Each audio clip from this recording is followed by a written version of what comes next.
23 jours, c'est le temps que Ahmad Haroun Lari a passé à la tête de la voirie de la ville de N'Djamena. L'activiste a été nommé le 24 mai pour s'attaquer aux problèmes d'inondation, d'insalubrité dont fait face la commune de N'Djamena. Mais ce matin, à la surprise de tous, le coordonnateur de la coalition et mouvement des jeunes, Kamojet, claque la porte avec fracas. Il justifie son départ prématuré par le manque de moyens à sa disposition pour accomplir sa mission.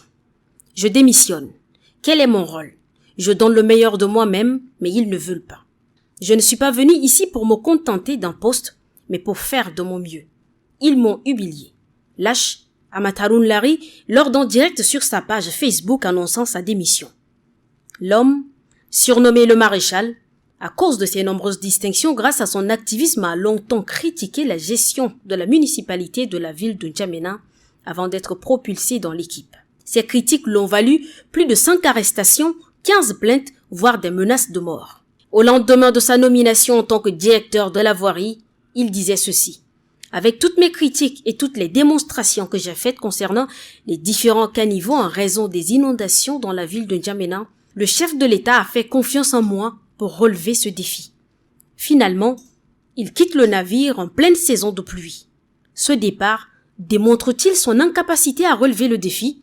L'on s'interroge sur les vraies raisons de cette démission précipitée. Depuis 8 heures, ces lauréats font la queue à la bourse de travail pour s'enrôler. C'est le cas de cette jeune dame sortie de l'école normale supérieure en 2014 et qui, jusqu'à nos jours, est en instance d'intégration à la fonction publique. Par rapport à cet enrôlement, comme nous étions formés et l'État nous a abandonnés, et c'est pour cette raison qu'on a écouté nos collègues en train de faire le recensement. Et c'est pour cette raison que nous sommes là, en train de chômer à la maison. Et encore, je suis une femme, je ne peux pas continuer à chômer à la maison, c'est pourquoi je suis là. Cette opération d'enrôlement est une stratégie mise en place pour avoir un nombre exact de diplômés de l'école normale supérieure en chômage. Les objectifs que nous nous sommes fixés à travers cet enrôlement, c'est bien évidemment de préparer un bon nombre de lauréats professionnels de l'éducation abandonnés, formés par l'État et abandonnés, et avoir leur nombre exact et revenir vers l'État, lui proposer afin de résoudre le problème de l'école tchadienne. Et vous êtes sans doute informé qu'il y a eu un débat le 29 mai à l'hémicycle et l'État s'est plaint par le biais du ministère de l'Éducation que les recrutements qui se font à la fonction publique ne répondent pas aux normes. Et ceux qui sont recrutés souvent ne répondent pas aux normes, aux critères, n'est-ce pas, du domaine de l'éducation. Cet enrôlement concerne tous les diplômés de l'école normale supérieure en instance d'intégration sur l'étendue du territoire national. Ce matin, les candidats ont pris d'assaut les centres de composition pour les dernières vérifications. Nous sommes au lycée Félix Eboué, qui est l'un des centres de composition. Vous pouvez voir derrière moi les candidats qui checkent les listes. On peut le ressentir, l'angoisse est palpable. Oui, je suis prêt parce que le fait de rester durant les 9 mois peut te donner quand même le courage de travailler à la maison, même si tu n'as pas eu l'occasion de bien faire les cours en classe, mais avec les recherches, tout ça, je me dis que je suis prêt. Nous sommes prêts parce qu'on a bien s'entraîné et on n'a aucune difficulté pour composer cette épreuve. Donc on est prêt de faire. Quand tu as composé, il faut enlever la peur sur toi. Il faut te détendre. Il ne faut pas avoir peur, parce que c'est la peur qui nous fait rater les bacs. Il faut être toujours en forme. Le Tchad se prépare pour affronter les épreuves du baccalauréat session de juin 2023 sur toute l'étendue du territoire. Ce sont au total 94 000 candidats qui composeront sur les 141 centres. Entamons cette série de brefs par l'élection du Premier ministre de transition Saleh Kebzabo, qui a été élu aujourd'hui président du Comité Afrique de l'Internationale socialiste lors d'une réunion à Niamey. Sa victoire confirme son engagement en faveur du renforcement des relations et de la coopération entre les pays africains, ainsi que son dévouement à promouvoir les valeurs socialistes dans la région. La nomination de Saleh Kebzabo à la présidence du Comité Afrique de l'Internationale socialiste est une reconnaissance de son leadership et de son implication active dans la politique régionale.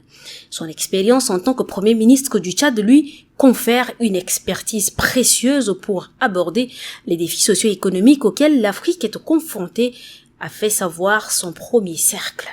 En santé, coup d'envoi de la vaccination contre la poliomyélite et de la supplémentation en vitamine A à Mao.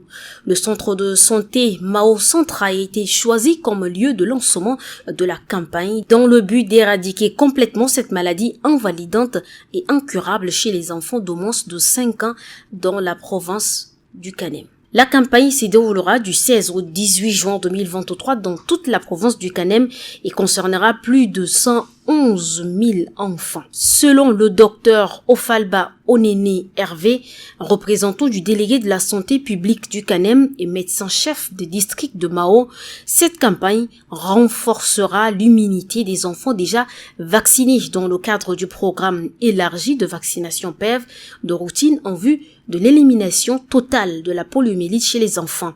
Il a également souligné que la supplémentation en vitamine A permettra de corriger d'éventuelles carences et de prévenir les infections parasitaires intestinales. Commémoration à l'échelle mondiale, chaque année, la journée mondiale de la lutte contre la désertification permet de sensibiliser le public aux efforts internationaux. La commémoration de la journée est dirigée par le secrétariat de la Convention des Nations Unies sur la lutte contre la désertification. La journée mondiale de lutte contre la désertification et de la sécheresse, édition 2023, a pour thème les droits fonciers des femmes. Ces droits sont essentiels pour atteindre les objectifs mondiaux étroitement liés à l'égalité des genres et de la neutralité en matière de dégradation des terres d'ici 2030, ainsi que pour faire avancer les autres objectifs de développement durable. Nutrition pour boucler cette série dans le but de lutter contre la malnutrition infantile, l'association d'assistance communautaire pour la nutrition ASCONutri a organisé une séance de sensibilisation ce 17 juin 2023 au centre de santé revitalisé de Goudji, dans le 2e arrondissement. Larewa Senani Gloria, chargée de nutrition au sein de l'association, a informé les femmes leaders sur les conséquences et les causes de la malnutrition. Elle a souligné que la malnutrition est l'un des principaux problèmes de santé et de bien-être affectant les enfants dans les pays en développement tels que le Tchad.